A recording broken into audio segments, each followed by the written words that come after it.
बोलिए श्री वृंदावन बिहारी लाल की जय। श्री सत्यनारायण भगवान की जय। श्री सत्यनारायण व्रत कथा प्रथम अध्याय। व्यास उवाच। एकदा नैमिषारण्ये ऋषिः शौनकादिः प्रपुशुर्मुनिः सर्वे सूतं पौराणिकं खलु। श्री व्यास जी ने कहा, एक समय नैमिषारण्य तीर्थ में शौनक आदि सभी ऋषियों तथा मुनियों ने पुराण शास्त्र के वेत्ता श्री सूत जी महाराज से प्रश्न किया। ऋषियों ने पूछा, हे महामुने, किस व्रत अथवा तपस्या से मनोवांछित फल की प्राप्ति होती है, इसे हम सुनना चाहते हैं। तो सूत जी कहते हैं, जो प्रश्न आप मुझसे कर रहे हैं, यही प्रश्न पूर्व काल में देवर्षि नारद जी ने भगवान नारायण से किया था। एक समय की बात है, नारद जी लोगों के कल्याण की कामना से विविध लोकों में भ्रमण करते हुए मृत्यु लोक में आए। और यहाँ पर ध्यान देने योग्य बात यह है कि पृथ्वी को ही मृत्यु लोक कहा गया है, क्योंकि यहाँ पर कोई सदा रहने के लिए नहीं आया है। यहाँ पर लोग मरने के लिए ही आए हैं। एक न एक दिन सबके प्राण छूट जाएंगे, इसीलिए इस लोक को मृत्यु लोक कहा गया है। तो जब मृत्यु लोक में नारद जी आए तो नारद जी ने लोगों को अपने अपने कर्म फल के अनुसार तरह तरह का दुख भोगते हुए देखा। नारद जी के मन में यह विचार आया कि किस उपाय से इनके दुखों का नाश हो सकता है। ऐसा विचार करते हुए नारद जी विष्णु लोक को पधारे। जी हाँ, विष्णु लोक किसे कहते हैं? वैकुंठ लोक को ही विष्णु लोक कहा गया है, जहाँ पर भगवान नारायण माँ भगवती महालक्ष्मी के साथ शेष शैया पर विराजमान रहते हैं। वही विष्णु लोक है, वही वैकुंठ लोक है, जहाँ पर नंद सुनंद आदि पार्षद भगवान की स्तुति करते रहते हैं, जहाँ पर गरुण जी भगवान की स्तुति करते रहते हैं। ऐसे दिव्य लोक में पधार करके नारद जी ने भगवान का दर्शन किया। वहाँ चार भुजाओं वाले शंख चक्र गदा पद्म तथा वनमाला से विभूषित शुक्ल वर्ण भगवान नारायण का दर्शन कर उन देवाधिदेव की वे स्तुति करने लगे। नारद जी ने कहा, हे वाणी और मन से परे स्वरूप वाले, हे अनंत शक्ति संपन्न, हे आदि मध्य और अंत से रहित, निर्गुण और सकल कल्याणमय गुण गणों से संपन्न, स्थावर जंगमात्मक निखिल सृष्टि प्रपंच के कारणभूत तथा भक्तों की पीड़ा को नष्ट करने वाले परमात्मन, आपको मेरा नमस्कार है, बारंबार नमस्कार है। स्तुति सुनने के अनंतर भगवान श्री विष्णु ने नारद जी से कहा, श्री भगवान उवाच। हे महाभाग नारद जी, आप किस प्रयोजन से यहाँ आए हैं? आपके मन में क्या है, कहिए, यह सब मैं सुनना चाहता हूँ। तो नारद जी ने कहा, हे प्रभु, मैं मृत्यु लोक गया था। मृत्यु लोक में अपने अपने पाप कर्मों के द्वारा विभिन्न योनियों में उत्पन्न सभी लोग विविध प्रकार के क्लेशों से दुखी हो रहे हैं।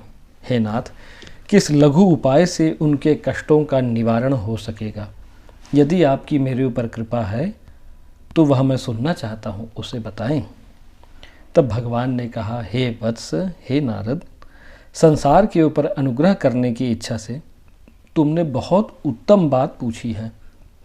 जिस व्रत के करने से प्राणी मोह से मुक्त हो जाता है, मैं उसको तुमको बतलाता हूँ।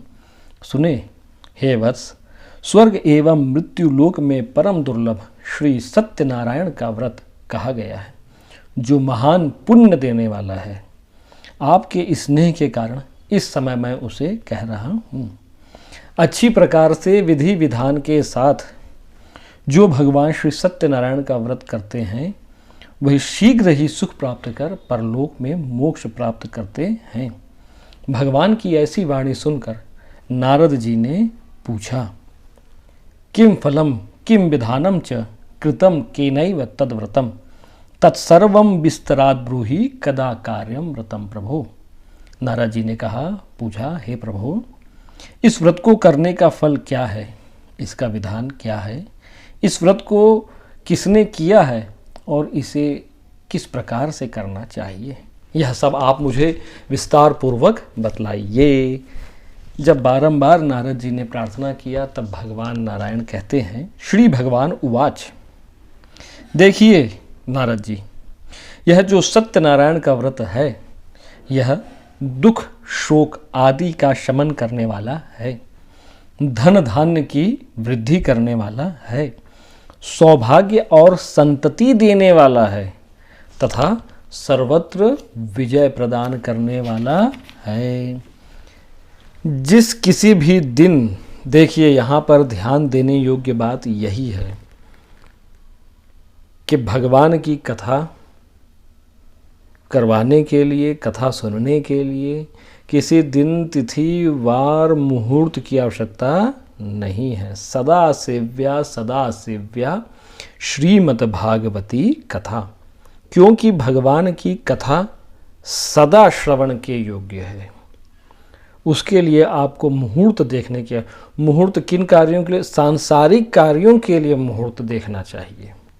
व्यापार इत्यादि प्रारंभ करना है, विवाह इत्यादि करना है, नए घर में गृह प्रवेश करना है, ये सब में मुहूर्त देखा जाता है। भगवान की कथा के लिए कभी भी मुहूर्त देखना, जिस किसी भी दिन हमारे मन में यह भक्ति भावना जाग जाए कि बहुत समय हो गया भगवान की कथा हम लोगों ने नहीं सुनी, बहुत समय हमारा बीत गया, भगवान की पूजा हमसे नहीं हुई, तो जिस किसी भी दिन मन में यह भाव जाग जाए, उसी दिन भक्ति और श्रद्धा से समन्वित होकर मनुष्य ब्राह्मणों और बंधु बांधवों के साथ धर्म में तत्पर होकर सायंकाल भगवान श्री सत्यनारायण की पूजा करे। जी हाँ, भगवान की पूजा सत्यनारायण का समय कि सायंकाल क्यों रखा गया?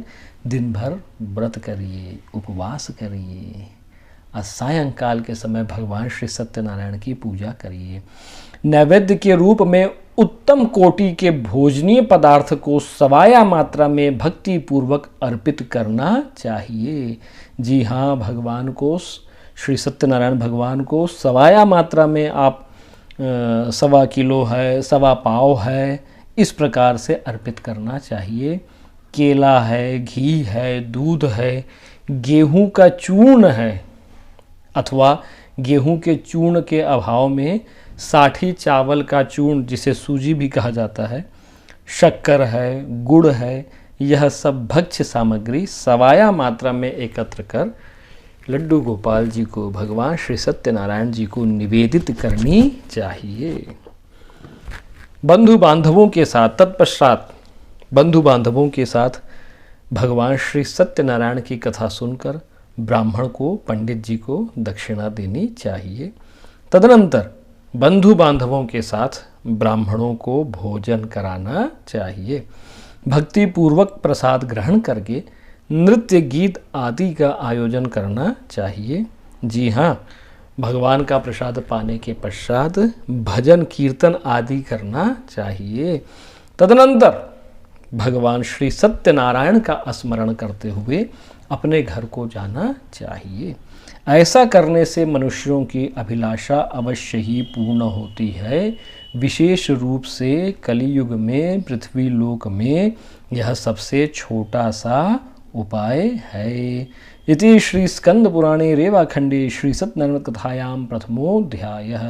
बोलिए श्री सत्यनारायण भगवान की जय।